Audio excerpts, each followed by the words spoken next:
These are 5 elite lessons from 5 elite shearers, and this podcast today is going to be unpacking something that will hopefully move you forward in your career and your life and make sharing a little bit easier. This is the Share Fitness Podcast, giving you the edge in the shed.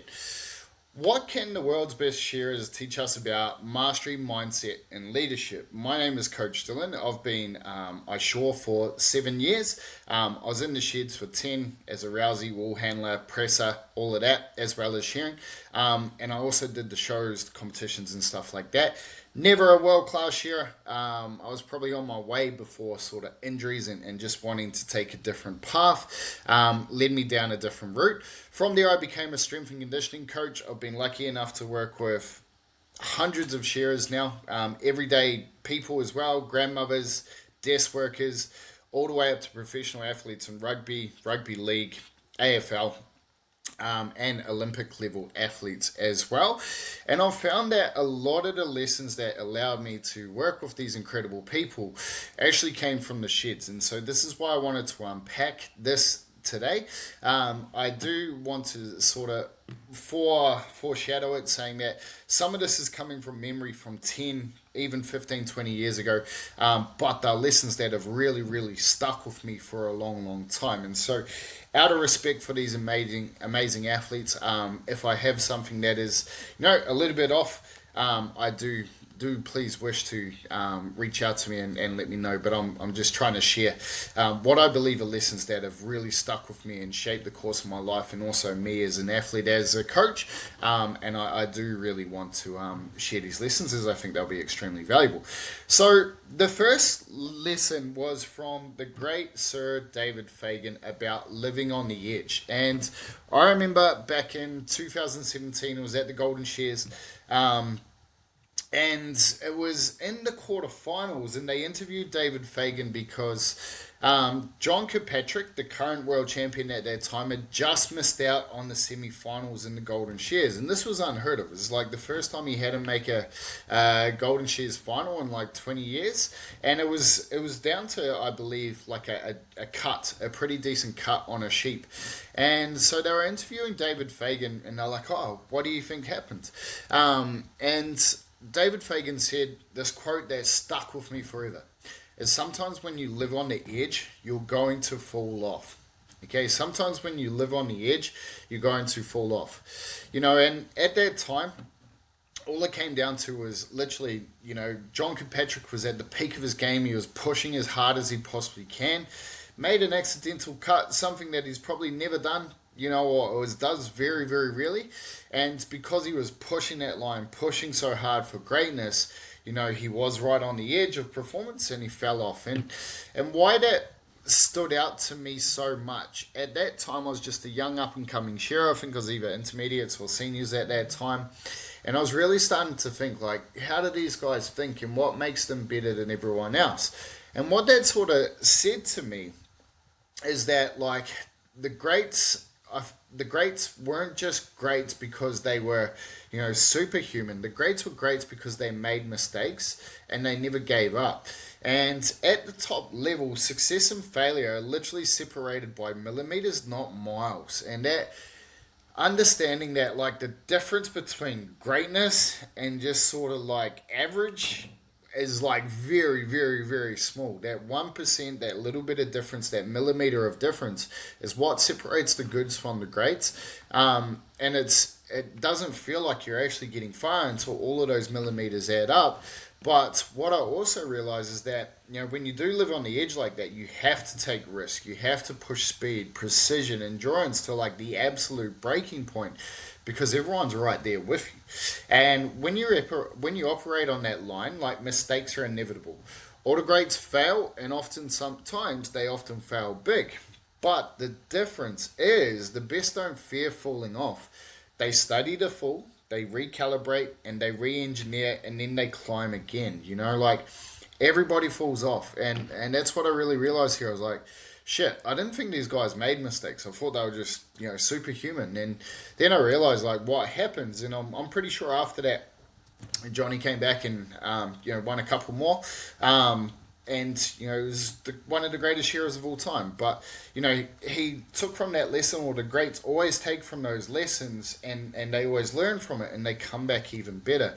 What also stood out about why it stood out that David Fagan said it, I was like, why does he think like that? Like he's literally one of his greatest, I guess, competitors against himself. Was he was sort of talking at it not from a perspective like, shit, I beat this guy, of like, no, this guy gave everything, and that's just sometimes what happens. It's like sometimes that what happens, and he's almost acknowledging that, like, Johnny Kirkpatrick failing was actually a good thing. Not necessary for him to, go on and win the Golden Shares, but to understand that as a competitor, that's what you got to do. Is like sometimes you're literally going to fail. When you live on the edge, sometimes you're going to fall off, and that has stuck with me forever. And it's something that I've like, okay, cool, understanding I'm going to fail, I'm going to fall off. And the people that have gone on and done that, I've seen them gone from good to great as well. So it's been absolutely incredible. The second lesson is from Daniel McIntyre. And so I was lucky enough to bunk with Daniel McIntyre in 001 time when we were running a Sheer Easy course. At the time, Daniel McIntyre, I think he'd won a handful of Australian national titles, regarded as the best show shearer in Australia. And we were sort of talking about, competition mindset, and some of the lessons that he told me were absolutely phenomenal. And probably the one that stood out the most, definitely one that stood out the most, was that when he first got into show shearing, I believe his first year in the Open, he actually got second at the national titles.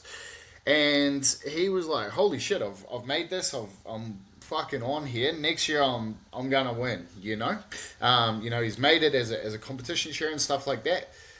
10 years down the track, he still hadn't won that national title. The great Shannon Warnes was in front of him every single time, and he just couldn't beat this guy. He literally just couldn't beat this guy. And I was like, "What changed?" And what he said was wild. It just literally blew my mind. He said that last year, I was like, look, I'm just going to give this one more go. If it doesn't happen, I'll probably just pull the pin on show sharing. And what happened is he realized that for those 9 years, he'd basically been trying to beat Shannon Warnes every single show. He said, I'm just going to work on myself. I'm just going to beat myself this year. If this is the last year, I'm just going to go out and make sure I fucking get to my best self and just literally worry about beating myself. And he got on the national champs that year, and he finally won it. He won it for the first time. I believe it was the first time. And he finally beat Shannon Warnes. And the difference was he didn't show up to beat Shannon Warnes. He showed up to beat himself. He didn't show up to win the competition. He showed up understanding that if I just do everything I possibly can in terms of my process, my approach to the competition, my gear, my sharing, all of that, I can then go on and give myself the best possible chance, and then I can just die a happy man knowing that I did everything that I could possibly do without worrying about what someone else is doing. And that right there, I don't believe he's basically been beaten since. He probably has, but like I'm just sort of saying that, like that understanding of just like that process over outcome mindset completely shifted the way I looked at everything. It's like you can want to win competitions all you want. You can want to break world records. You can want to do incredible things. But if you just bring the focus back on the process of what I've got to do today, it will happen. You don't do these incredible things because you want to. You do them because of what you do every single day. And I've unfortunately seen people that make that mistake of thinking I can just show up the day. I've done it myself. Showing up on the day thinking like you go up a level and stuff like that. It's not how it works, especially at the very, very top in any sport. And I've seen this in professional sports. I've seen it in sharing. I've seen it in my own practice. And it was actually one of the big reasons why my personal self, I was able to make the weightlifting Masters World Champs and get 6th in the world because, and I should have got dead last in that competition, but I was just like, look, I'm just going to show up and do what I can do to do my best. And it was literally because of that conversation and that lessons that I learned from Daniel McIntyre in terms of like, if you're just going to, beat yourself, and do every single day of how you can improve, you're always going to give yourself the best possible chance. The next lesson is from Dion Morel, and I worked for Dion Morel for a handful of pre-lands, and he actually gave me some of the best life advice I've ever had, and it really has stuck with me. One of the things that really stood out to me in terms of just from a sharing perspective was the understanding of like what greatness is not untouchable. Okay, and so he had the quote. This telly, and I do believe I have this telly the quote wrong, but basically he's like this number 716. It's not limited. It's a limitless number. It's not a mountain that you can't climb. It's something that if you show up and you figure it out, you can beat this number. You can beat this telly. And essentially, what he was saying is that like someone's going to come along and beat it. This number here, it's what the benchmark is now. People are always going to improve. People are always going to chase it down. People are always going to attack it and come out the other side. This number has no limit to it. It can literally just get higher and higher and higher. And to me, that was like, holy shit, no matter what, there's always an opportunity if you really, really want it to go and beat it.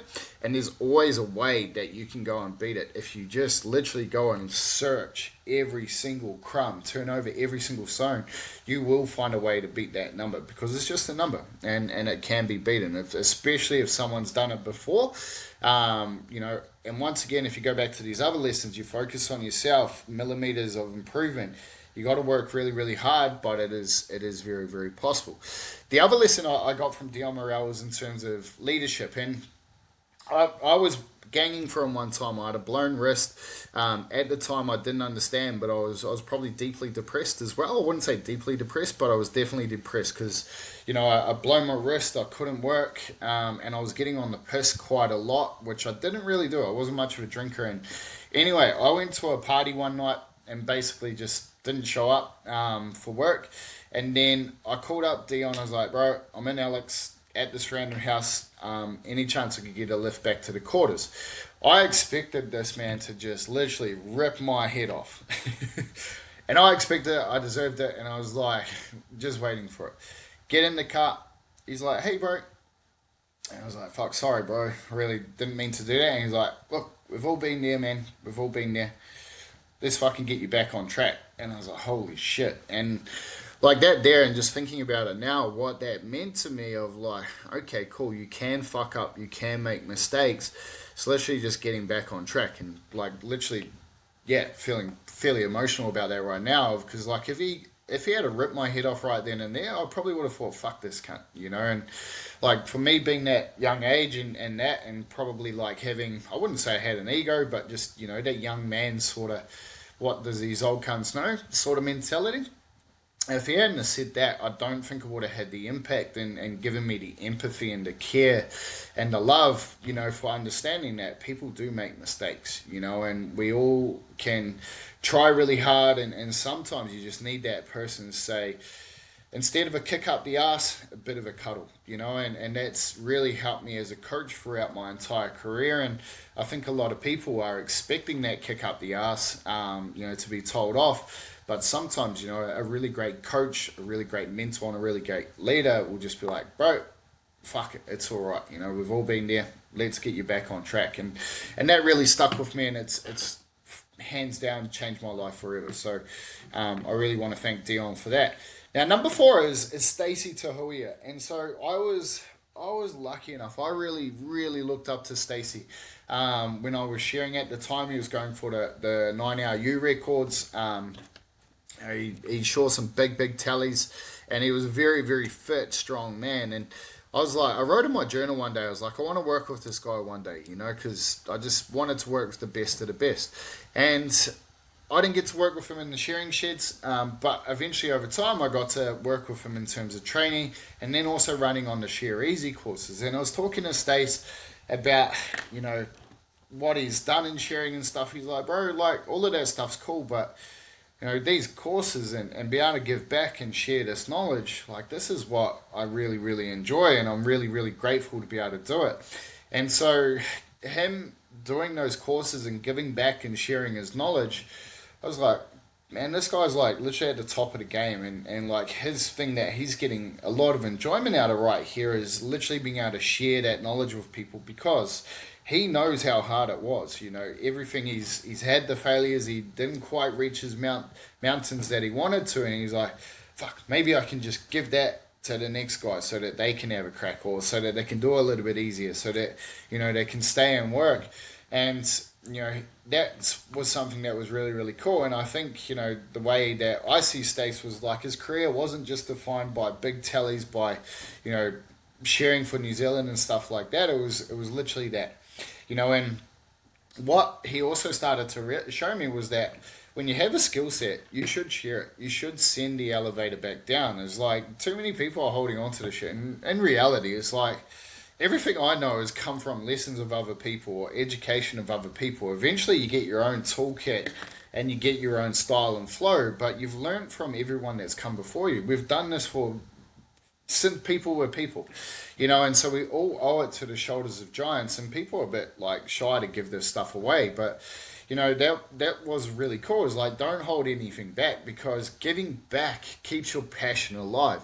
It also teaching also sharpens your edge. When you like, even I'm not the world's greatest sharer, and it's like, but when you're able to share some of that stuff, or like you got a new sharer or a presser or a rousey that wants to start sharing, and you show them a couple things, you start to think on it and makes you a little bit better yourself because you're like, shit, I have to think about this here. How can I teach this? And it really showed me that when you start to teach and when you start to give back, because that's actually when you start to master things. And it was something that I really took away from Stace. And I think the thing that, like, when the sharer who gives back, they really don't lose their edge. They create 1,000 more and they make the industry a better place overall, which is really, really cool. Lesson number 5 was Dwayne Black. And I was once again lucky enough to work with Blackie on our Share Easy courses, and what I really realized with Blackie was we were talking a little bit of business stuff at the time, nothing too in depth, but my business was called The Evolved, and I was all about constantly evolving and improving and growing and all of this stuff, and his business was called Logic. I was just like trying to figure out why he sort of called it that, and then what I started to realize is his brain was just a constantly computing computer. He was constantly thinking about things, moving his way around of like, okay, cool, what is the process? What are the things that I can go and absorb or compute so that I could use logic to share or work my way around a sheep or work my way around a process and an outcome. And so what I really realized with that was that, his brand, his word, his way of thinking was just him. Everything was just him. Like, he didn't have to fake it. He didn't have to, because that's just the way the man thought. And I was like, it really stood out to me because one thing that I realized is like, if you use logic long enough, if you think your way around a sheep long enough, eventually all you have left is to give it everything. And I remember saying him a heap of stuff about records is like, you know, on the day, the hardest thing is the thinking of sharing the sheep because you got the second, you've got the numbers, you got the crowd. Sharing sheep's the easy part. It's literally all the brain power and the rest of it that like really does drain on you. And is the more you can actually practice that and the more you can think your way around the sheep and use logic, the less of an impact that's going to have on you. And then you literally just empty the tank. And it really was really, really cool. And the other thing that I sort of realized, that I learned from that was like, he said something quite interesting, was like, the difference between shed tallies and record tallies isn't being a good sharer. It's literally having that record fitness. And I'm a strength and conditioning coach, and I'll be the first to say that fitness isn't built in the gym, it's sharpened in the gym. The gym training is extremely important, don't get me wrong. But you sharpen that in the shed. You sharpen that record fitness. You sharpen yourself to record conditions inside of the shed when you do these tallies, when you put yourself under that pressure. That's where that real record fitness comes. And it's also, too, is like understanding that if you treat it like a professional, not like an amateur. When you're in the gym, make sure you're doing it right. Hit the right questions. Ask the right things. Like really understand What am I really trying to get out of this session? When you're in the shed, what am I really trying to do to make sure that I'm shearing more efficient? What can I do to make sure that I'm cutting every single second off my tally? You know, it was like really trying to think your way through the process. And then on the day, you literally just show up. The work is done. The work should be done a month before. The work is literally done because you've fought your way around the sheep. You've understood that, you know, to have world record fitness is to go about it as a professional. And that, what I learned from Blackie was like incredible, incredible. The man is like literally a sharing computer, super AI. It's very, very cool. So um, these are some of the lessons that I've been lucky enough to learn, and I hope you got some value, and hope this ask a few more questions, because I truly think there's some great minds in the sharing industry, and you know, I would personally love to hear more of it from these guys as well. And if they want to come on and do an interview or something like that, or anyone else you can think of as well, would love to unpack it, because it's something that has intrigued me my whole life. Is like, what makes someone who has the potential to be great actually great? Because there's nothing more common, and you know, there's nothing more common than wasted talent, and it's something, unfortunately, I feel like is goes a lot to waste in the sharing industry, and the world in general. Is,